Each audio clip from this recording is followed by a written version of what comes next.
Juntando as nossas mãos e olhando para a imagem da doce Virgem Maria, Nossa Senhora dos Prazeres, peçamos a ela, mãezinha querida, que interceda por cada um de nós, para que nós possamos, como ela, acolhendo a palavra, ver milagres acontecendo em nossa vida. Sim, mãezinha, intercede para que nós creiamos.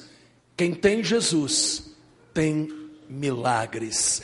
Ave Maria, cheia de graça, o Senhor é convosco. Bendita sois vós entre as mulheres, e bendito é o fruto do vosso ventre, Jesus. Santa Maria, Mãe de Deus, rogai por nós, pecadores, agora e na hora de nossa morte. Amém. Sentados, em nome do Pai, do Filho e do Espírito Santo. Amém. Eu quero neste momento, meu querido e minha querida, convidar você que está nos acompanhando pela internet, em qualquer parte do nosso país, do mundo. Quero convidar você que está aqui no nosso santuário neste momento, a curvar a sua cabeça, fechar os seus olhos, porque nós temos que ter a consciência que quando nós entramos em uma igreja, estamos entrando num espaço sagrado, estamos entrando em um pedaço do céu, estamos entrando onde Deus vai falar ao nosso coração.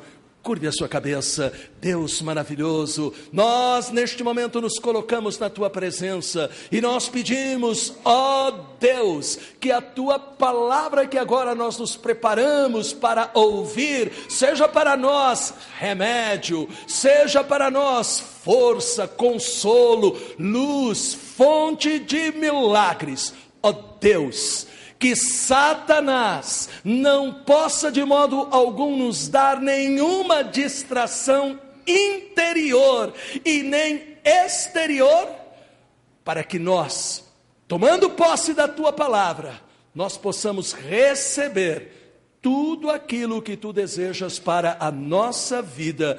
E nós fazemos esta oração em nome de Jesus. Amém. Meu querido e minha querida, hoje eu quero convidar você a dizer para Deus: manda fogo, amém? Mas fogo do Espírito Santo, amém? Se fosse em outra igreja, as pessoas falariam: manda fogo com um sorriso. Vocês estão com a cara fechada, vocês estão com a cara triste, vocês estão com a cara daqueles que estão sedentos. Eu vou repetir, vamos dizer todos: manda fogo. E fogo que? Espiritual, amém? Muitos bons cristãos dos nossos dias ainda talvez não entenderam a verdade fundamental do verdadeiro cristianismo. E qual é esta verdade? Ser cristão não é simplesmente ter vindo à igreja, mas ser cristão é estar cheio, transbordando do Espírito Santo. Por isso eu gostaria que você entendesse, porque é que muitas vezes parece que Deus está distante, porque é que parece que muitas vezes a nossa oração não tem sentido, porque é que o gosto pela palavra parece desaparecer, porque é que nós não sentimos a vontade de participar com o coração da Santa Missa. Porque é que nós guardamos tantas mágoas, tantos rancores, pagamos o mal com o mal, aceitamos e justificamos a mentira, continuamos escondendo falhas, justificando os nossos erros. O motivo é um só: porque não estamos cheios do Espírito Santo. Amém? Estar cheio do Espírito Santo não é simplesmente falar a paz do Senhor.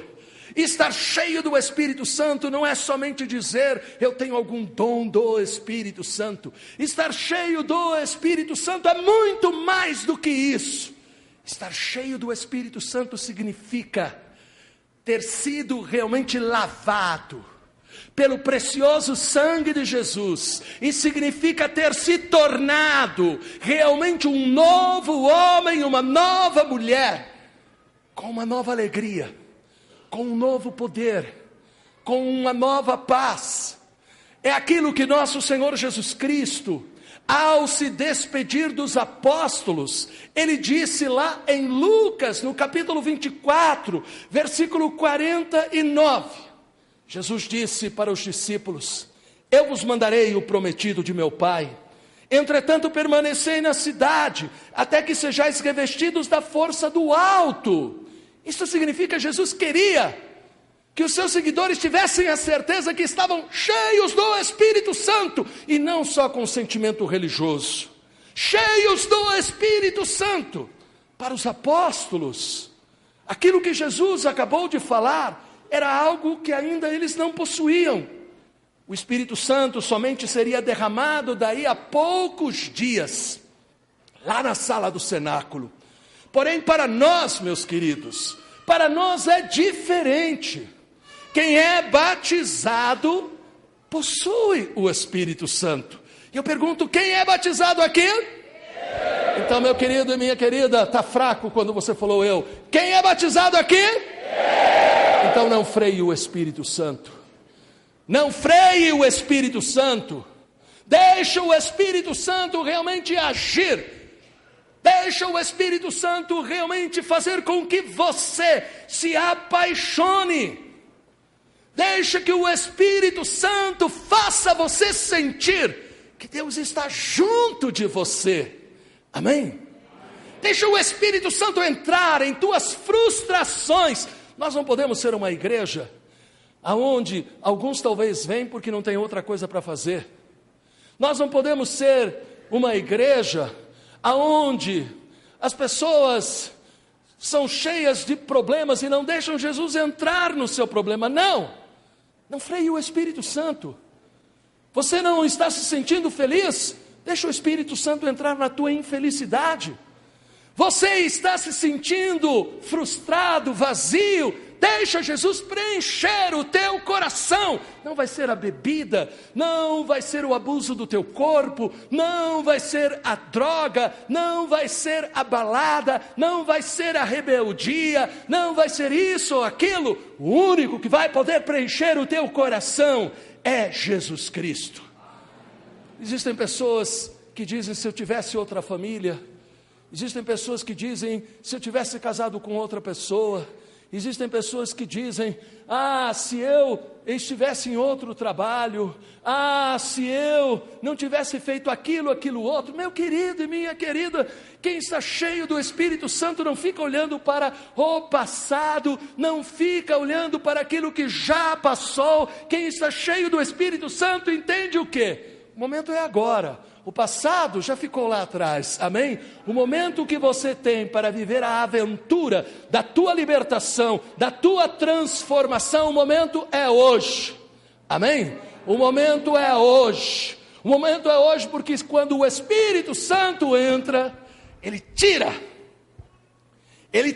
este vazio, porque Jesus prometeu: daqueles que crerem em mim, jorrarão do seu interior rios de água viva, amém?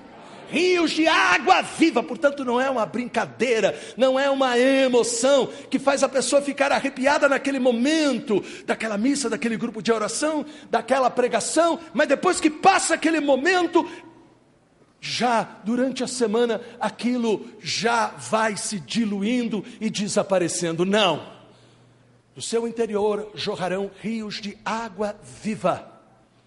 Isso significa, naquele dia bendito, quando Jesus, antes de ele voltar para junto do Pai, ressuscitado, ele disse: vocês não façam nada, antes de estarem certos que estão cheios do Espírito Santo.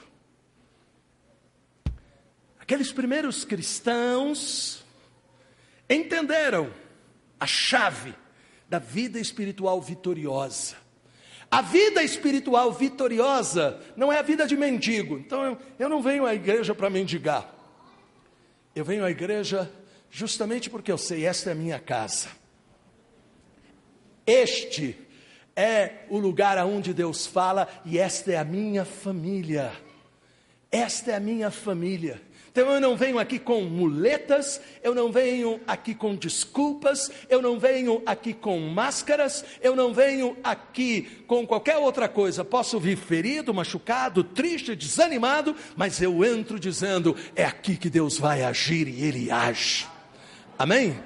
E Deus age, tanto que age, que aqueles primeiros cristãos obedeceram. Este é o problema de algumas pessoas, não obedecem.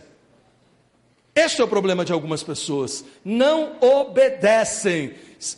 O que é obedecer? Obedecer é você aprender a ler a palavra, amém? É aprender justamente a acreditar que esta palavra, o que ela diz, você precisa escutar. Você quer ser feliz? Você quer encontrar respostas para o teu coração? Você quer sair do inferno que você está vivendo? Você quer ser curado? Você quer ser libertado? Você quer uma luz para saber aquilo que você tem que fazer? Este é o nosso problema. Por que é que as coisas às vezes não dão certo para nós? Porque quando a gente vai decidir, vou comprar o carro, a gente não fala, Senhor, este é o carro que tu queres que eu compre? E aí a gente compra o carro só dá problema. Não era o carro que o Senhor queria que você comprasse? Aí você sai atrás e você fala assim, eu vou fazer isso. Será que você pergunta ao Senhor, Senhor, é isso que tu queres que eu faça? Quando você vai, preste atenção, meu querido, porque muitas vezes, por que é que fracassa a vida pessoal, a vida profissional, a vida espiritual? Por que é que fracassa a nossa vida do dia a dia? Porque nós não entendemos este segredo, o segredo de deixar Deus falar, Senhor, o que tu queres que eu faça? A pessoa te faz o mal, o diabo fala que você tem que prejudicar aquela pessoa. Você vê todo mundo sendo desonesto e parecendo que eles estão sendo espertos, e você entra nessa sujeira do diabo. Não. Você tem que se colocar diante do Senhor e dizer, Senhor, o que tu queres que eu faça? O teu filho se desvia, e quantas vezes o filho se desvia, você não entra mais em casa. Não. Nenhuma mãe, nenhum pai nunca fecha a porta para o seu filho e a sua filha. Amém? Amém? Nunca. Mas tem que chegar diante de Deus e falar, Senhor, dai-me sabedoria, para que eu possa falar com meu filho, com a minha filha. Dai-me sabedoria, Senhor. Ilumina-me, Senhor, para que eu não venha ser instrumento para que o meu filho e minha filha se percam. Segredo, portanto, meu querido e minha querida, que este padre falava para mim, o segredo é, infelizmente, que a gente fala que é devoto de Nossa Senhora, mas a gente não é devoto de Nossa Senhora, porque Nossa Senhora era mulher da palavra, uma adolescente, 14 anos ela tinha, entre 14 e 16 anos, não mais do que isso. Uma idade que a gente fala é aborrecente. Não, ela não era aborrecente. Ela mostrou muito mais sabedoria que muitos adultos. Porque ela, com o sim dela, porque ela ouviu o problema de a gente não sair da vida miserável e a gente também não receber respostas nas nossas orações, está aí. A gente está na igreja, mas a gente não está ouvindo. A gente fica na rebeldia de não escutar. Imagine se esses primeiros cristãos, quando Jesus falou, vocês não saiam, fiquem lá esperando. Imagine se eles estivessem falando, imagina, esse homem aí fez a gente ficar com ele 3 anos, e agora ele morreu lá na cruz, e vem com esse papo que nós temos que ficar aqui agora 9 dias esperando. Foi a primeira novena. Esse homem agora vem com esse papo, ele foi lá derrotado. Onde estão os anjos lá que ele falou de Deus, tudo isso? Eles podiam ter falado isso, nós falaríamos isso. Você é beato e você disse assim, eu não falaria. Falaria sim, eu falaria, você falaria. Então, Perceba, esses homens, estas mulheres, quando Jesus diz, vocês têm que esperar a vinda do Espírito Santo, fizeram o quê? Foram para a sala do cenáculo. A sala do cenáculo hoje é este grupo de oração. A sala do cenáculo é cada missa. A sala do cenáculo é aquele momento em que todos os dias você para, por mais que o seu tempo seja corrido, você para, dobra o seu joelho e fala, Senhor, eu não vou começar nada, não vou fazer nada neste dia, sem antes pedir, Senhor, o que Tu queres que eu faça? Amém? Senhor, acompanha-me em tudo aquilo que eu vou fazer. Senhor, guia-me, Senhor, para que tudo aquilo que eu fizer possa ser para a Tua maior glória, e tudo aquilo que você tocar será abençoado. Será abençoado. Foi o que aconteceu com estes homens e essas mulheres lá na sala do cenáculo. Eles ouviram, eles obedeceram, eles ficaram esperando em oração durante 9 dias. Às vezes a gente fala assim, gente, semana que vem tem cerco de Jericó. Tem gente que fala assim, eu vou no primeiro dia. Depois vai começar a nova novela. Eu preciso ver como vai ser a nova novela, né? Porque a que está passando agora é muito chata e muito feia, né? Então eu preciso ver. Como é que o Senhor vai derrubar muralhas? Como é que o Senhor vai realmente tirar os inimigos? Como é que o Senhor vai colocar os anjos em nossa volta, se nós, meus queridos, não nos agarramos a Ele? Amém? Aquelas pessoas durante 9 dias ficaram ali, esperando, aparentemente esperando. E o que é que aconteceu? Vão abrir, a maioria já conhece, mas eu costumo sempre dizer, presta atenção, quem, porventura numa pregação, quando for falado um texto que você já ouviu 300 vezes, e você fala de novo esse texto, quem fala isso, é porque a palavra de Deus não é nada. Porque a palavra de Deus, nós podemos lê-la, não sei quantas vezes, e ela será sempre nova. Amém? Porque a palavra de Deus é Jesus Cristo. Amém? Abra sua Bíblia aí, em Atos, no capítulo 2, versículo 1. Atos 2, 1 e seguintes.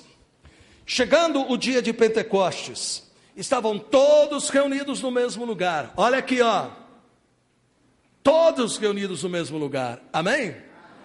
Cuidado que muitas vezes o demônio traz muita murmuração.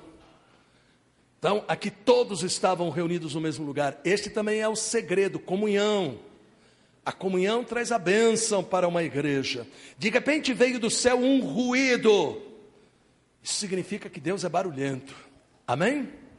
Significa que Deus é barulhento. Tem gente que fala assim, não podemos fazer isso, não podemos fazer aquilo. Não, Deus é barulhento. Né? Como é que Jesus rezava?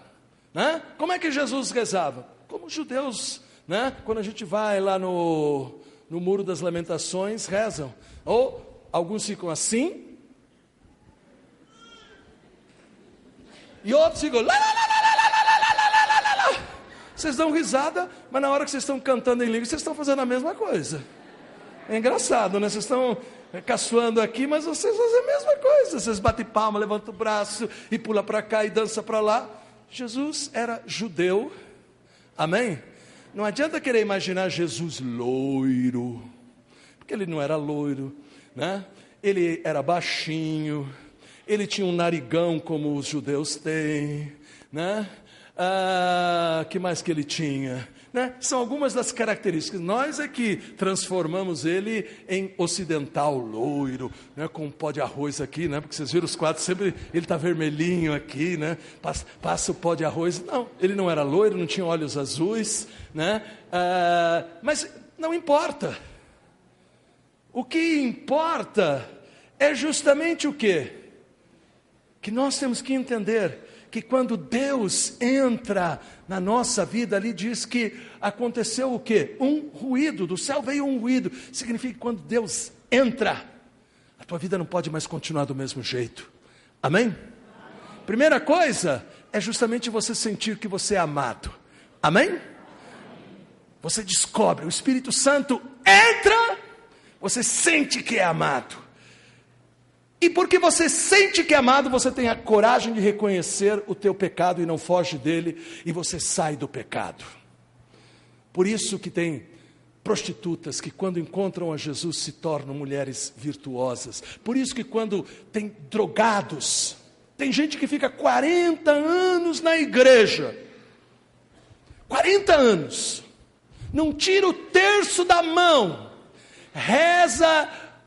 Agora o terço tem quantos mistérios? Quantos? Não? Vocês não sabem mais? Né? Bagunçou tudo, né? Agora o Papa João Paulo II acrescentou mais um, né? Então, você pode rezar todos os mistérios. Tem gente que reza todos os mistérios, mas uma vida inteira. Eu não esqueço uma religiosa, quando eu preguei o retiro, e eu cheguei, eu tinha naquela época 27 anos. Eu acho que a mais jovem daquelas freiras devia ter 80 anos. A mais jovem, né? E eu falei assim, meu Deus, o que é que eu vou falar? Né? Elas já ouviram tudo, né? Já começou, depois elas confessaram que foi isso mesmo, já começou que elas olharam de cima a baixo e falaram, o que esse moleque vai falar para nós? Segundo, quando eu disse que era diocesano, pronto, aí que o meu prestígio caiu, porque eu não era religioso, de congregação, né? Então, nós somos o diocesano é considerado assim mais um pouquinho inferior, né? Um pouquinho inferior, né? De menos qualidade, né? Então eu falei, e elas confessaram que pensaram de mim isso no final, né? Mas levantou uma freirinha e falou assim, olha padre, depois de todo este tempo de vida religiosa, e ela me dizia assim, eu tenho mais de 50 anos de vida religiosa. Primeira coisa que este retiro trouxe para mim é a certeza que eu sou amada por Deus e que eu não posso mais esconder o ódio que eu sentia da minha formadora no tempo que eu entrei no convento e que até hoje eu guardei este ódio. O diabo faz isso. O diabo faz com que a gente muitas vezes fique uma vida inteira na igreja, mas sempre achando que nós estamos certos. Não importa se nós estamos certos ou estamos errados. Para Deus não importa. O que importa é que a gente diga, pecado é pecado. Amém? E se eu quero realmente dizer que eu estou cheio do Espírito, primeiro o Espírito Santo diz, Deus te ama, por isso para de chorar, para de ficar aí, reclamando da vida, para, Deus te ama, o Espírito Santo faz você realmente se convencer, Deus me ama, amém? O Espírito Santo te dá esta certeza, os problemas podem continuar, mas você repete. Esse Evagrio Pontico, que eu gosto muito dele, um amigo meu, lá do século III, esse cara, né, ele dizia, o demônio faz você falar, você não consegue. O demônio faz você pensar, você não consegue. Mas o Espírito Santo diz, agora sou eu que digo, o Espírito Santo diz, Deus te ama. E aí então, você sentindo o amor de Deus, você passa a ter a coragem de se levantar, procurar um sacerdote se precisa para fazer uma verdadeira confissão. Você recebe força para se levantar, porque Deus é barulho, amém? Ele entra e ele sacode, amém? E ele faz com que você tire realmente o pecado. Vamos continuar. Como se soprasse um vento. Quando vem vento, né? Se tem pó, o pó sai. Certo ou errado? Certo. Apareceu-lhes então uma espécie de línguas de fogo, que se repartiram e repousaram sobre cada um deles. Ficaram todos cheios do Espírito Santo e começaram a falar em línguas. A nossa igreja, até o século IV, mais ou menos, isso é testemunhado por Santo Agostinho, a nossa igreja, a nossa igreja tinha muito disso que nós temos no grupo de oração. Depois isso passou a ser uma coisa que a gente passou a ver na vida dos santos. Alguns dizem até, existem estudos, né, mas que não são conclusivos, de que o canto gregoriano, né, que hoje tem uma letra, mas ele tem a origem no canto em espírito. Tem um relato que mostra um padre visitando um mosteiro, e ele participa da oração com as freiras, as monjas começam a cantar, o diretor espiritual fica assim, extasiado, mas não entende nada, né? Ele queria saber que língua, e vai perguntar para a madre superiora, e a madre superiora diz assim: nem nós sabemos que língua é, mas sabemos que é o Espírito que nos dá este canto. Amém? Então, quando o Espírito Santo vem, veja bem, quando o Espírito Santo vem, ele te dá essa certeza do amor de Deus, ele te dá a coragem para abandonar o pecado, ele torna, portanto, Deus real. Este livro passa né? Você passa a comer este livro, você sente fome, você sente vontade de trazer, não tem mais vergonha de trazer. Toma cuidado quando você começa a ter vergonha de trazer a Bíblia, hein? Cadê a Bíblia de vocês? Não vou pedir, senão vão ficar bravos e vocês não vêm no grupo de oração a semana que vem, né? Mas é descobrir isso. A palavra incendeia, passa a incendiar, a gente abre e começa a sair fogo da palavra, porque a gente começa a acreditar que aquilo que está escrito está acontecendo em minha vida, porque é o Espírito Santo que faz acontecer. Amém? Depois, os dons que o Espírito Santo dá.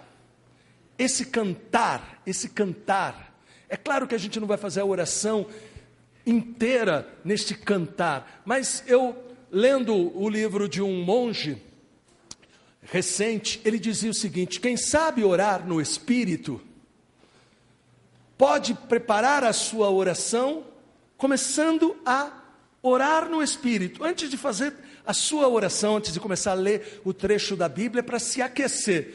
E ele dizia: quem não sabe orar no Espírito e nem sabe o que é isso, repita, né, alguma jaculatória, para ir aquecendo, fazendo o aquecimento para entrar na presença de Deus. Mas ele dizia: aqueles que sabem o que é o orar no Espírito, aqueçam o coração antes de abrir a Bíblia e começar a falar com Deus. Aqueçam, façam aquecimento, né, com este orar que o Espírito Santo nos dá. E aí você descobre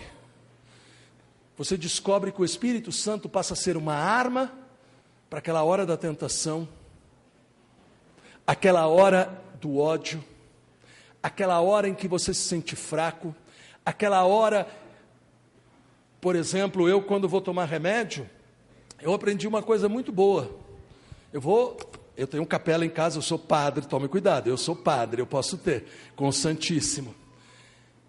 Eu vou na capela, coloco o remédio lá diante do sacrário e digo para Jesus: ó Jesus, se esse remédio for para o meu bem, que ele não tenha todos os efeitos colaterais que eu não devia ter lido, né?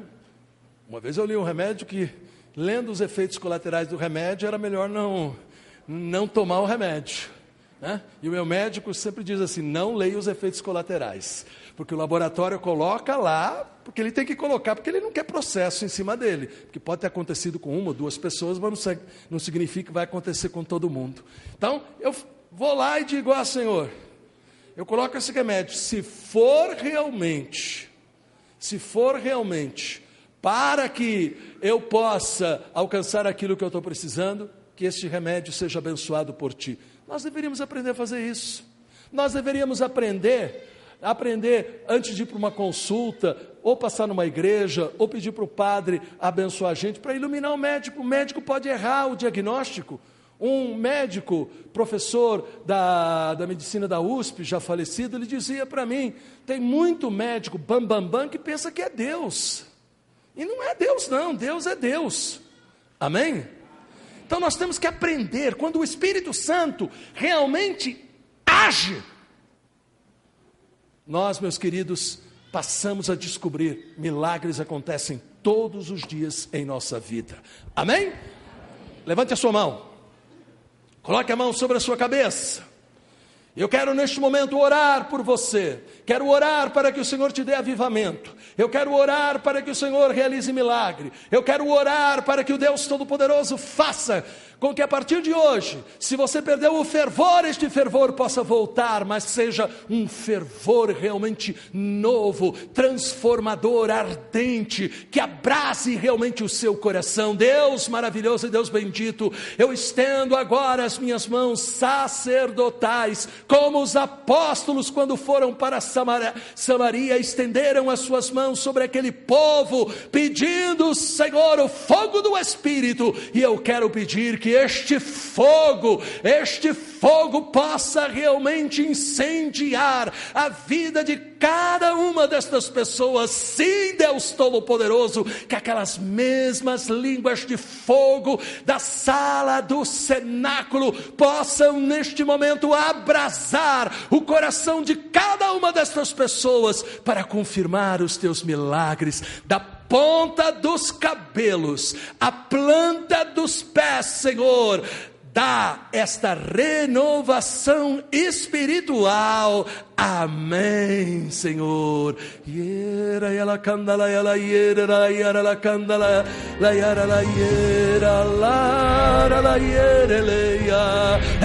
Levante os seus braços, meu querido. Levante.